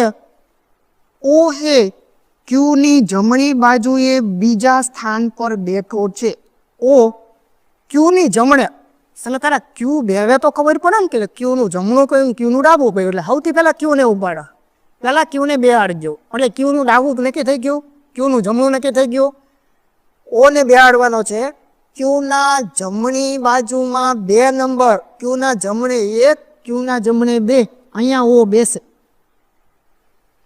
એક વિધાનથી આટલું થાય. પ્રશ્ન વાંચવો હોય તો તમે વાંચી શકો છો. પ્રશ્ન એવું કે છે એનની તાત્કાલિક જમણી બાજુએ કોણ કહી શકાય? આટલાથી કહી શકાય. એનના તરત જમણે કોણ એ કહી શકો તમે? હાલો કહી શકો તો આપણે અહીંયા દાખલા લટકાવી દેવી અને જવાબ કહી દેવી કે વિધાન નંબર 1 થી જવાબ મળી જાય ખરો. ન કહી શકાય ને, એટલે એને માહિતીની પર્યાપ્તતા કહેવાય છે. એક વિધાન પર્યાપ્ત નથી. આગળ ચાલો, વિધાન બાકી છે. ક્યુ એ એન અને પી બંનેની તાત્કાલિક બાજુમાં છે. હમણાં આવ્યું હતું ક્યુ જે છે એ આ બંનેની તાત્કાલિક બાજુમાં, તો બંનેની તાત્કાલિક બાજુમાં બી શક્ય છે. આ ગોઠવણીની અંદર એવું બોલી શકાય કે આ જે મારો ક્યુ છે ને એ પીની પણ તરત બાજુમાં છે અને ક્યુ છે એ એનની પણ તરત બાજુમાં છે. આને મતલબ આવો થયો. ઓકે ને? ત્યારે આ સેટ અહીંયા કેવી રીતે આવ્યો જુઓ. તો હવે મસ્ત ધ્યાન રાખજો, આને કોઈ ના ન પાડી શકે. પહેલી વાત જો આમ કરું ને તો ખાસ ધ્યાન રાખજો, ક્યુ જે છે એ એલની તરત પણ કહેવાય અને પીની તરત પણ કહેવાય. પણ કોઈ વિદ્યાર્થી હમણાં ઊભો થઈને આ પ્રશ્ન કરશે કે હું પીને અહીંયા રાખું અને હું એનને અહીંયા રાખું, તોય ક્યુ જે છે એ પીની તરત કહેવાય, એનની તરત કહેવાય. એટલે આ જે વિધાન તારું પહેલું છે એનાથી પી અને એનનું સ્થાન ફિક્સ કરી શકાતું નથી. સાચું બોલું? નક્કી ન કરી શકાય. કેમ કે એને એક જ શરત આપેલી છે કે એનપીના વચમાં ક્યુ હોવો જોઈએ. આટલી એક જ શરત એને આપેલી છે. તો તમે આમ પણ લખી શકો અને પી ક્યુ એન આમ પણ, આ બંને શક્યતાઓ સાચી છે અત્યારે. એટલે તમે ત્યાંથી જ કન્ફ્યુઝન રહી ગયું છે. ત્યાં તમારો એન પણ નક્કી નથી, ત્યાં તમારો પી પણ નક્કી નથી, અને એમને કોના પર ઘા કર્યો? એન ઉપર. એનની તરત જમણે કોણ? એનને અહીંયા બેહાડો તો એનું જમણું અલગ હોય, એનને અહીંયા બેહાડો તો એનું જમણું અલગ હોય. એટલે બંને વિધાન મેં વાપરી નાખ્યા. પહેલું વાપરી નાખ્યું, બીજું વાપરી નાખ્યું. હજુ હું આનો જવાબ દેવા માટે સક્ષમ હજુ પણ હું નથી.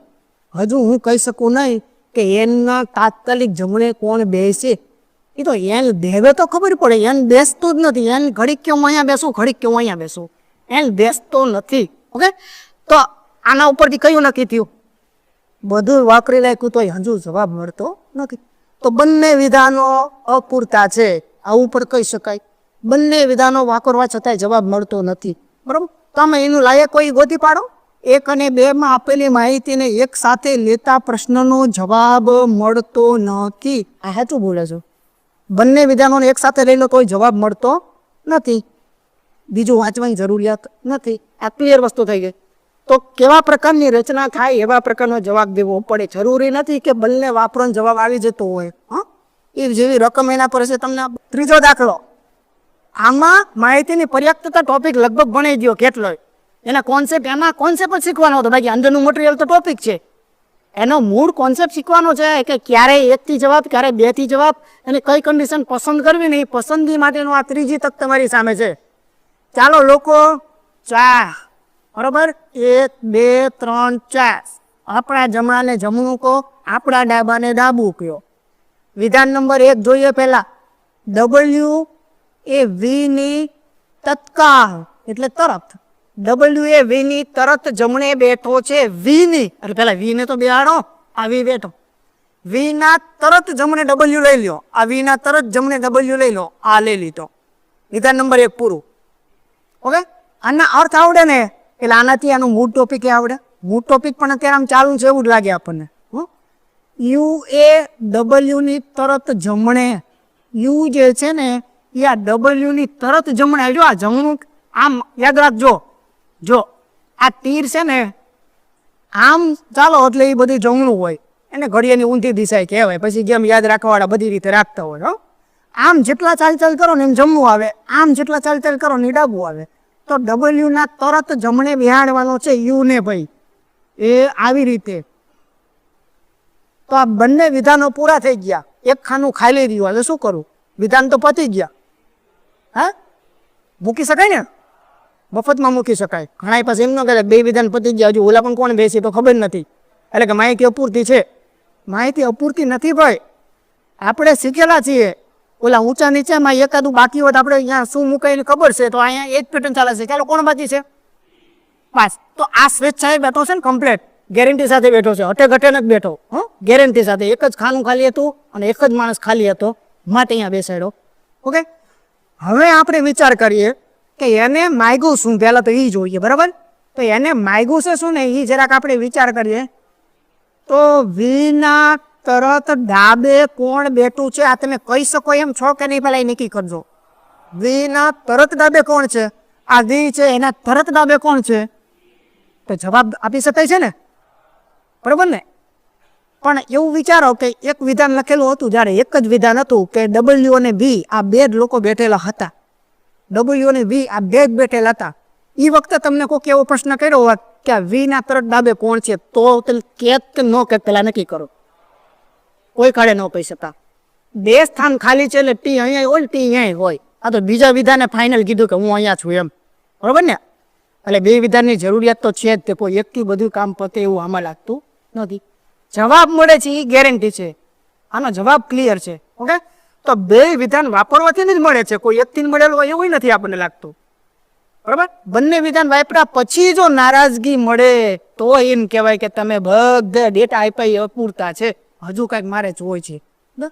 ચાલો, તો બંનેથી મળી જાય છે ભાઈ. બંને ભેગા હોય તો મળી જાય છે. તેના માટે આમાંથી સારું વિધાન ગોતી લ્યો. 1 અને 2 માં આપેલી માહિતી એક સાથે. બરાબર? માહિતી એકલી તે પ્રશ્નનો જવાબ આપવા માટે પૂરતી છે. બરાબર? એક સાથે આપેલી હોય કઈ માહિતી પૂરતી છે જવાબ આપવા માટે. ઓકે, એ વિધાન યોગ્ય છે. બાકીના બધામાં કાંઈક કાપકૂપ હશે. કોઈમાં 1 વિધાન હશે, કોઈમાં 2 વિધાન જ હશે, કોઈમાં 2 ભેગા રાખો તોય અપૂરતું છે એવું હશે. અને માટે બી જવાબ યોગ્ય છે. હેડી? ચાલ, આ ટૂંકું કરી શકાય, પણ મારે તમને આ જે શબ્દો પેપરમાં મૂક્યા છે ને એ જ શબ્દો મારે અહીંયા મૂકવા હતા. એટલે મેં કીધું ભલે આખું ભરાઈ લે, શબ્દ એ જ રાખીએ. કેમ કે ઘણા વિદ્યાર્થી તો આ જોઈને દીવે છે. એટલે હાફ શું કહેવાય રાખતી એટલે કઈ નથી, ખાલી સિમ્પલ આ એવું કે છે. આમાં આ બધામાં એટલું જ છે કે ફક્ત 1 થી જવાબ આપી શકાય, ફક્ત 2 થી જવાબ આપી શકાય, 1 અને બંને સાથેથી જવાબ આપી શકાય, અને બંને વાપરો તોય જવાબ ન આપી શકાય. આ એવું કે છે 4 વિધાનો. એક આવા પ્રકારની એક પેટર્ન પૂછાય છે કે જેની અંદર એક સિરીઝ આપેલી હોય, એમાં સંકેત મિક્સ કર્યા હોય, આંકડા મિક્સ કર્યા હોય, પછી આમાંથી 2 થી 3 પ્રકારનો પૂછી શકાય. એને શું પૂછ્યું છે? બહુ ઈઝી પૂછ્યું. જુઓ તમે કે નીચે એક સંકેત શ્રેણી જે છે એ આપેલી છે. એ અહીંથી પ્રશ્ન ચાલુ થાય છે. જો જેમની તરત પહેલા એક નિશ્ચિત સંખ્યા હોય અને જેમની તરત પછી કોઈ એક પ્રતીક એટલે કે ચિહ્ન હોય, એટલે તમારે એક એવું ઝુમખું પસંદ કરવાનું છે. તમારે જે વસ્તુ પસંદ કરવાની છે એની ખાસ ધ્યાન રાખવાનું. એનો નિયમ શું છે? તો એનો નિયમ એવો છે કે જેની પહેલા સંખ્યા હોવી જોઈએ અને જેના તરત પછી પ્રતીક, બરોબર, અથવા તો સંકેત હોવો જોઈએ. આ ટાર્ગેટ છે તમારો. આવા કોન્સેપ્ટ કરવાના હોય ત્યારે આવું મગજમાં ટાર્ગેટને પહેલા ફિક્સ કરો કે એ લોકો કહેવા શું માંગે છે, તમારી પાસેથી લેવા શું માંગે છે. તો આમાં ચોખ્ખું એને કીધું હતું કે તરત પહેલા સંખ્યા આવવી જોઈએ અને તરત પછી સંકેત આવવો જોઈએ. એવા આની અંદર કેટલી સંખ્યાઓ છે આ આપણો ટાર્ગેટ છે. બરાબર? તો આપણે એની સંખ્યાઓ શોધવાની હતી. તે સંખ્યાની આગળ સંખ્યા હોવી જોઈએ અને એની પાછળ ચિહ્ન હોવું જોઈએ. ઓકે, હવે આને મગજની અંદર ફિટ કરી અને અહીંયા ચાલવા જવાનું છે. આ ફિટ કરેલું હોવું જોઈએ, દર વખતે જોવાનું નથી. આ ફિટ કરેલું હોવું જોઈએ, બરાબર. સંખ્યા અને પ્રતીક, બરાબર ને. જો આગળ જે છે એ સંખ્યા અને પ્રતીક, તો અહીંયા સંખ્યાઓ જોવાની, પ્રતીક નહીં જોવાના. કારણ સંખ્યા ઉપર નજર કરો.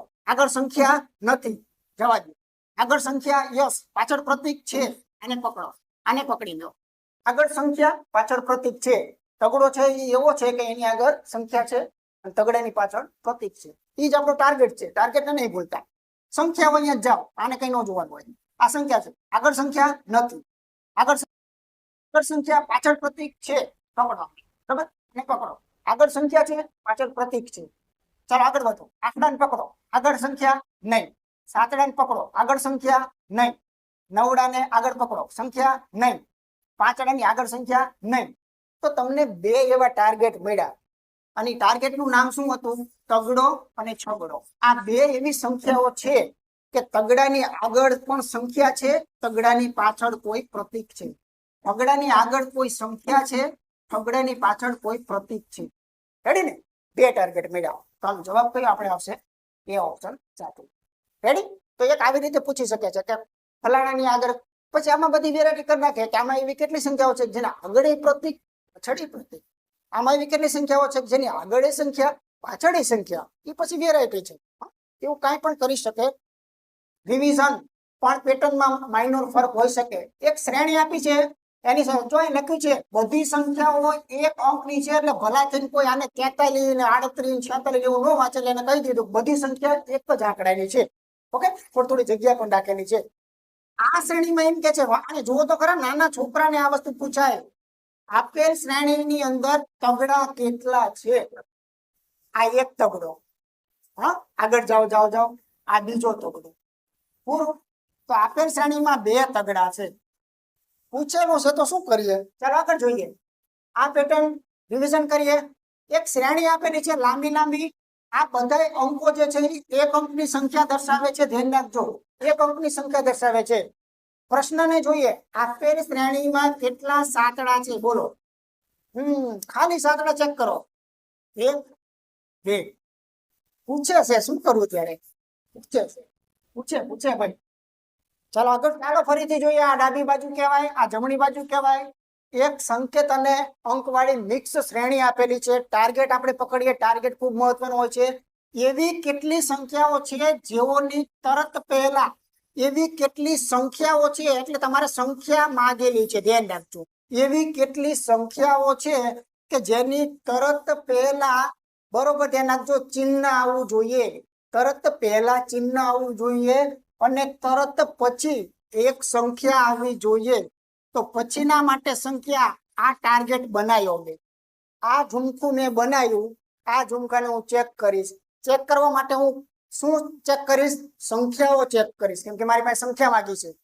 સંખ્યાની આગળ ચિહ્ન, પાછળ સંખ્યા. ઓકે, ચાલો ભાઈ સંખ્યામાં જોઈશ. આનું આવે આગળ ચિહ્ન, પાછળ સંખ્યા નથી. આગળ ચિહ્ન, પાછળ સંખ્યા. આગળ ચિહ્ન, પાછળ સંખ્યા. અહીંયા આ જે 5 7 છે એ આવે, બરાબર. આગળ ચિહ્ન, પાછળ સંખ્યા. 9 નું આવે. આગળ ચિહ્ન, પાછળ સંખ્યા. આ આવે એસ, બરોબર. 1 2 આ આવે. સંખ્યાની આગળ ચિહ્ન નથી, આગળ ચિહ્ન પાછળ નથી, આગળ ચિહ્ન પાછળ નથી. તો આની અંદરથી બે શક્યતા મને મળે છે ભાઈ. આગળ ચિહ્ન જોવા મળે અને પાછળ મને કોઈ સંખ્યા જોવા મળે. એવા માત્ર ને માત્ર મને એક પાંચડો જોવા મળે છે અને માત્ર ને માત્ર એવો એકડો જોવા મળે છે. એટલે મને આવી બે જે છે ને, બે પ્રકારના ચાન્સ મને આની અંદરથી મળેલા છે. ક્લિયર વસ્તુ? કોઈ પણ પ્રકારનો પૂછે. એવી કેટલી સંખ્યાઓ છે કે જેઓની તરત પહેલા પ્રતીક, બરોબર. સંખ્યા તમારે શોધવાની છે. સંખ્યા તરત પહેલા શું આવવું જોઈએ? ચિહ્ન આવવું જોઈએ. તરત પહેલા ચિહ્ન અને તરત પછી પણ ચિહ્ન. જો ડબલ થરું, આગળ પાછળ ચિહ્ન હોય એવી સંખ્યાઓ ગોતો. આગળ પાછળ ચિહ્ન હોય એવી સંખ્યાઓ ગોતો. આગળ પાછળ ચિહ્ન છે, અહીંયા નો આવે, અહીંયા નો આવે. આગળ પાછળ ચિહ્ન 4 ની આગળ પાછળ નહીં આવે, 6 ની આગળ પાછળ નહીં આવે. અહીંયા આવશે. 8 ની આગળ પાછળ આવશે. 5 ની આગળ પાછળ આવશે ચિહ્ન, બરોબર. તો કેટલે મળે છે? ટોટલ 3 મળે છે. તો આનો યોગ્ય જવાબ આ છે.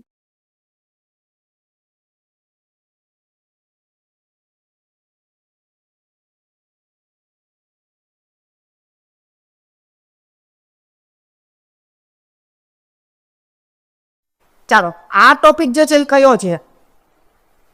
આ ટોપિકનું નામ છે સમસંબંધ. સમસંબંધ, બરાબર.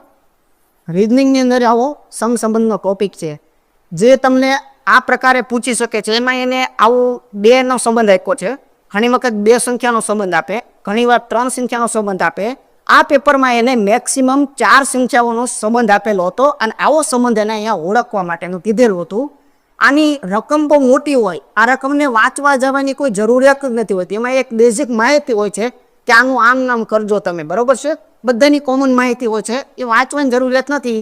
ખાલી ખબર પડી જાય કે મારે આ સંબંધ નક્કી કરવાનો છે અને આ સંબંધ આમાં ક્યાં લાગે છે એ નક્કી કરવાનો છે. તો કોઈ એક પહેલાં ચેક કરો તમે, જુઓ આની અંદર કેવો સંબંધ લાગે છે. તો મિત્રો અહીંયા જરાક જુઓ તમે, અહીંયા એને એકડા જેટલો કાંઈક ડિફરન્ટ લાગે છે, બરાબર ને. એકડાનો બગડો જો 1નો ડિફરન્ટ લાગે છે. અહીંયા તમે જુઓ 2 ગણા થયા, અહીંયા જુઓ 2 ગણા થયા છે. અહીંયા ચેક કરો, બગડામાંથી તગડો બને તો શું થાય? એકડો ઉમેરો. પછી તમે જુઓ 2 ગણા થયા, અહીંયા 2 ગણા થયા, કેમ કે 3 ના 6 થયા, 6 ના 12 થયા. તો એક પેટર્ન પકડ નહીં કે +1 અને ×2, +1 × 2 થી આના સોલ્યુશન મળે છે. તો અહીંયા એકડો વધતો હોય પણ પાછળ બમણું થવું જોઈએ. તો એકડો વધે, બમણું ના. એકડો વધે ના, એકડો વધે ના, એકડો વધે તો કે હા એકડો વધે, પાછળ બમણું તો કે 10 ના 20 થાય, 20 ના 40 થાય. તો આનો યોગ્ય જવાબ કયો છે? ઓપ્શન ડી ખરેખર સાચો છે. ક્લિયર વસ્તુ? સમસંબંધ, આનો સંબંધ જે પેટર્ન ચાલે છે એ પેટર્નની કોપી અહીંયા લાવવી જોઈએ. ઓકે. તો આ જેવા સમૂહમાં છગડો અને છવી છે, જેવા સમૂહમાં છગડો અને 26 છે, એવી જ રીતે તેમ કે છે કે 9 અને 38 વચ્ચે પણ સંબંધ છે. જેવી રીતે આમાં સંબંધ છે એવી રીતે આમાં સંબંધ છે. તો તમને એમ કે છે કે આનો ત્રીજો સમૂહ જે છે ને એ આ વિકલ્પમાંથી કયો હશે? તો પેલા આ સંબંધ નક્કી કરવા પડે. આના સંબંધ પહેલા ફાઇનલ નક્કી થાય તો અને તો જ આના સંબંધો નક્કી થાય. તો શું કરી શકાય? બોલો, ટૂંકા મારીએ એ આના 4 ગણા કરીએ તો 24 + 2, 4 ગણામાં બગડો નાખ્યો, 4 ગણામાં બગડો નાખ્યો. 9 ચોક ને 36, 36માં બગડો નાખ્યો, 38 થયા. એક સંબંધ પાકો મળી ગયો. હાલો, સીધો સિમ્પલ સંબંધ હતો, બરોબર ને. 4 ગણામાં બગડો નાખો એવા સંબંધો અહીંયા બને છે. તો આમાં કોણ સાચા છે? 14 ચોક 56 ગયા સીધા. 13 ચોક 52માં 2, 13 ચોક 52માં 2 સાચા, બીજા કોઈ સાચા નહીં હોય. 13 ચોક 52માં 1 ખોટું, બરોબર ને. 14 ચોક 56 નહીં થાય. યોગ્ય જવાબ કયો છે? બી. જેવો સંબંધ આવો છે એવો સંબંધ અહીંયા બીમાં આપણને જોવા મળે છે. એટલે કે 4 ગણા × 2 નાખવામાં આવે છે. ઓકે, ચલો આગળ. સમસંબંધ 5 અને 18, આ લોકો વચ્ચે જેવો સંબંધ છે એવો જ કાંઈક સંબંધ એમ કહે છે કે 9 અને 34 વચ્ચે રહેલો છે. તો આ બંનેનો સંબંધ જેવો હોય એવો સંબંધ વિકલ્પમાં ક્યાં છે? તો પહેલા આ સંબંધ નક્કી કરો, બરાબર. તો શું કરી શકાય? અહીંયા એક સંબંધ મેળવો, 4 ગણામાંથી 2 પાછા પડી જાઓ તો 5 4 20 માંથી 2 પાછા એટલે 18 આવે. તો 9 ચોક ને 36, 9 ચોક 36 માંથી 2 પાછા પડો તો 34 આવે. તો સંબંધ જરૂરી નથી કે હંમેશા પ્લસ હોય. હમણાં પ્લસ વાળા હતા, માઇનસ વાળો આવ્યો, ભાગાકાર ન આવે, કોઈ પણ આવી શકે છે. તો બસ આવો સંબંધ 4 ગણા કરી અને 2 ઘટાડવાથી કોણ મળે? 14 ચોક 56માં 2, 13 ચોક 52માં 2, 13 ચોક 52માં 2 કાઢો, બચાઈ આવી જઈએ છીએ. ઓકે, તો એ યોગ્ય છે. એવો સંબંધ 4 ને 15નો છે, એવો સંબંધ 7 ને 27નો છે. તો આમાંથી શું આવશે? સંબંધ પહેલા મને કહો, મને તમે પહેલા સંબંધ કહો કે આ કેવી રીતે એને આમ મૂક્યા છે. 4 ગણામાંથી કાંઈક મળે છે. જો 4 ગણા ચોકો 16 માંથી કાઢો 1 તો 15 મળે. 7 ચોક ને 28 માંથી 1 કાઢો તો 27 મળે. તો 4 ગણા કરીને 1 કાઢવાથી જવાબ આવવો જોઈએ. ઓકે, 12 ચોક 48 ખોટું, 12 ચોક 48 ખોટું, 11 ચોક 44 માંથી 1 કાઢો 43 સાચી. 11 ને 43 સી ઓપ્શન જોડી સાચી છે. હવે સંબંધ 3 અને 13, 3 અને 13 માં જે સંબંધ છે એવો જ 5 અને 21 માં છે. કયો સંબંધ છે? આ તમે 3 થી 4 દાખલા જોઈએ તો એક વસ્તુ નક્કી થઈ ગયું કે આ સંબંધ જે છે ને એ પહેલા તો આપણે ક્રિએટ કરીએ છીએ કે આ 2 ગણો, 3 ગણો, 4 ગણો, 5 ગણો, પછી ઉમેરવાથી કે બાદ કરવાથી કોઈ પણ થી આવે. તો એ જે સેટિંગ તમને મળે છે કે માનો કે આનું 4 તેરી 12 ને 1 13 મળતું હોય તો અહીંયા પછી એવો સંબંધ તમારે ચેક કરવો પડે કે અહીંયા તમારે 5 4 ને 20 ને 21 થઈ જવું જોઈએ, બરાબર. એટલે કયો સંબંધ ચાલે છે તો કે અહીંયા 4 ગણું કરી અને એકડો ઉમેરાય છે, તો એ સંબંધ પછી આપણે અહીંયા ચેક કરીએ છીએ એટલે એનો યોગ્ય જવાબ 7 ચોક 28 ને 29 નમસ્કાર મિત્રો, હું છું વિદ્યા. સંપૂર્ણ ટોપિક મુજબ કોર્સ અને વિવિધ પ્રકારની ટેસ્ટ આપવા માટે હેક્સા મેથ્સ એપ્લિકેશન જુઓ. અને હા, અમારા વિડીયો ગમતા હોય તો ચેનલને સબસ્ક્રાઇબ કરવાનું ભૂલતા નહીં હો ને. ધન્યવાદ.